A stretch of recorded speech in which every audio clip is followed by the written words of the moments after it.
The following program is a presentation of the FlyPod New Media Network. www.theflypod.com.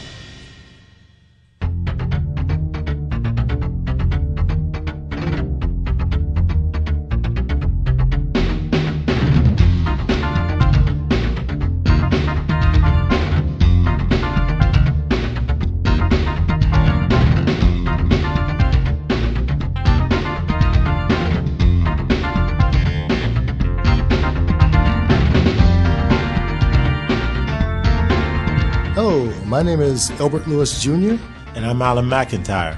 And together we welcome you back to our show, Black on Black Commentary. And the intended audience for our show is the Black community. Yet others are encouraged and welcome to tune in.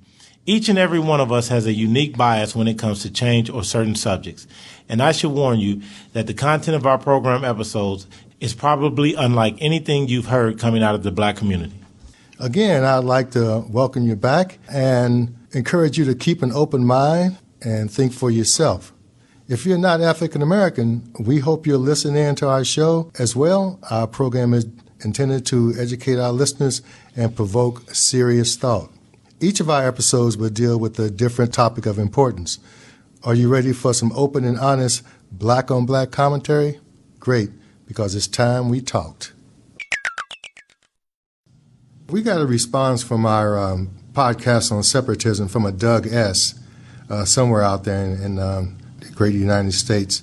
And it really got me thinking about white privilege, because I'm not so sure exactly how I feel about it, but I do know that at one time in this country there was white privilege. The history books prove that. When the country was first founded, heck, only white males that owned property could vote.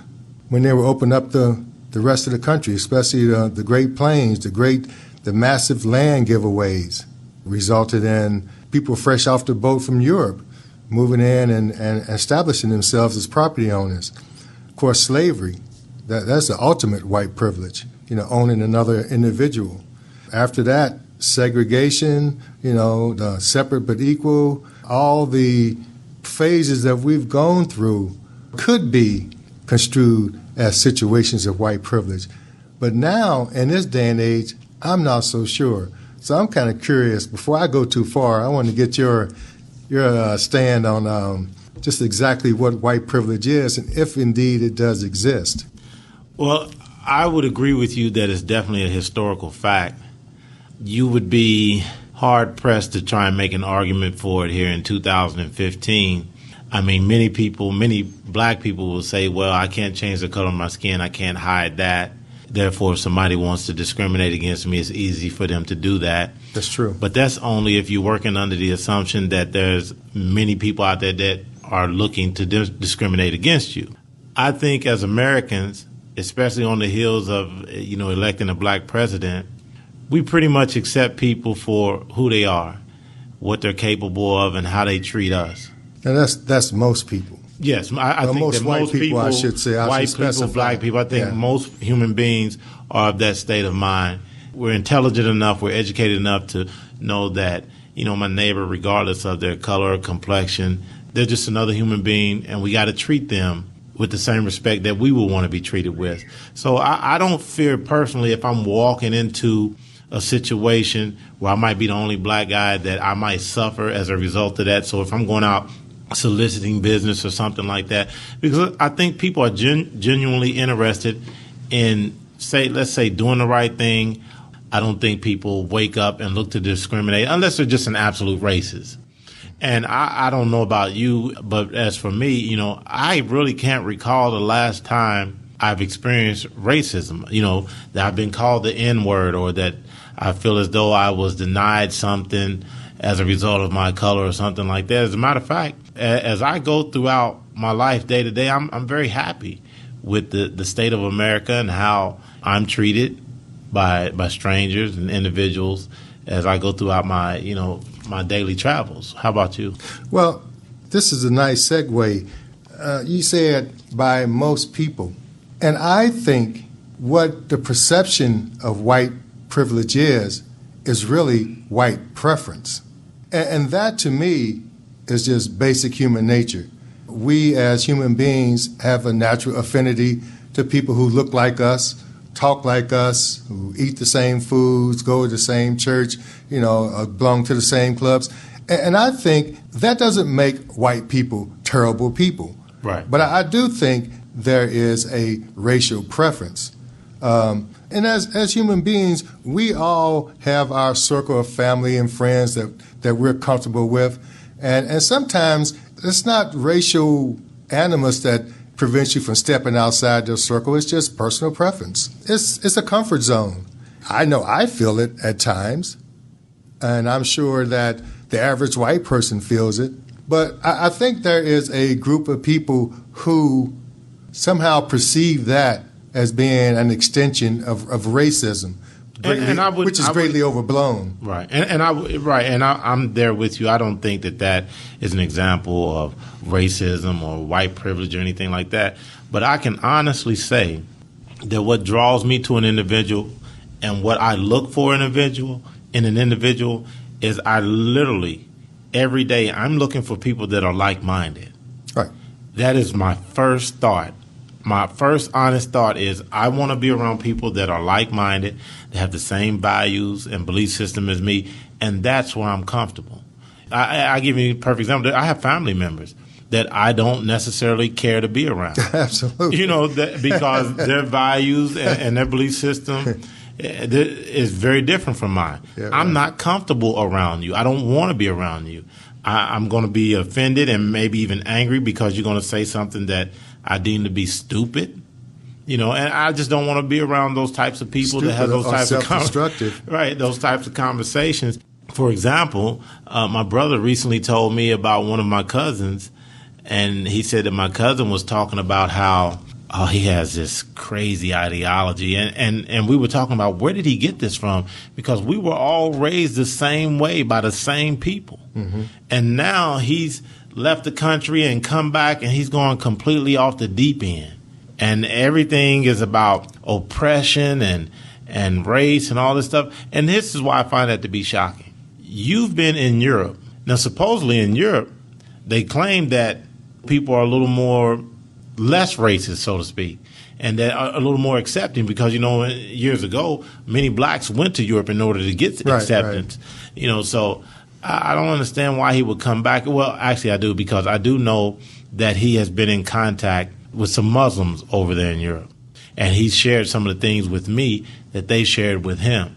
Well, and I'm telling you, it's really off the deep end. Well, I think, and that's a good point, because I think the perception of white preference is distorted by the history of slavery, Jim Crow, discrimination. Yeah. Because when somebody tells me, a black person tells me that we're still in slavery, it galls me to no end to hear that.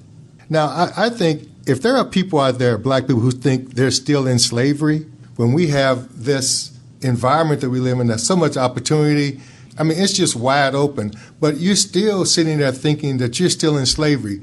Now, when that person walks into a situation and he sees as there's 30 white employees and maybe one or two black employees, his perception is going to be distorted by his own thought process. And he's going to think that it's a racist environment because of the numbers. Exactly. Right.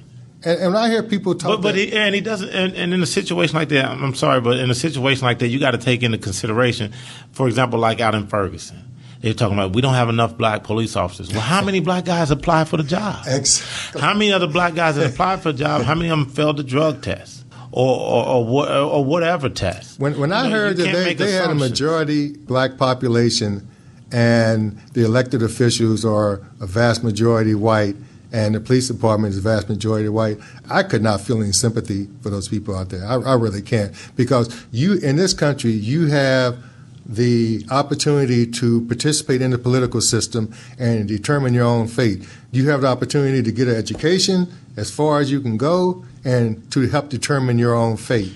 And if you sit around and talk about you still in slavery and you can't do this and can't do that because of your skin color, and you think that there's white privilege is the reason why you haven't accomplished anything, it's hard for me to feel sorry for you. Well, let me add this. Every day of your life, every minute of your life, you have the ability to begin with a new, fresh perspective. you don't have to accept that old narrative about white privilege. Absolutely. And if you do believe that narrative, you can overcome it just through perseverance, hard work, dedication, and commitment. Obama is a perfect example. Shining example. Well, he didn't work hard. He was just. Well, yeah, I agree. He wrote the shirt tails of Bush's monumental screw ups, and far as in foreign policy, but still, for him to overcome the quote unquote white privilege and take the highest office in the land, I think it says a lot. And if there is a white privilege, you can overcome that to achieve anything you want to achieve. I can certainly say we don't experience it. Me and you, we walk freely into restaurants, bars, amusement parks, movie theaters, malls, whatever, and nobody bothers us. Right. We go in, we mind our business, we do our shopping, we get entertained. We live our lives day to day with no problems. And I just think it's unfair for people to assign white privilege in 2015 to America. America is a very different place. But I think there's another way to look at it. And this just occurred to me when you said that about walking into any situation or event or business and being treated like everybody else. I think when you observe the standard, when you conduct yourself as a professional, good point, and treat people in the same way respectfully, I think you get that in return.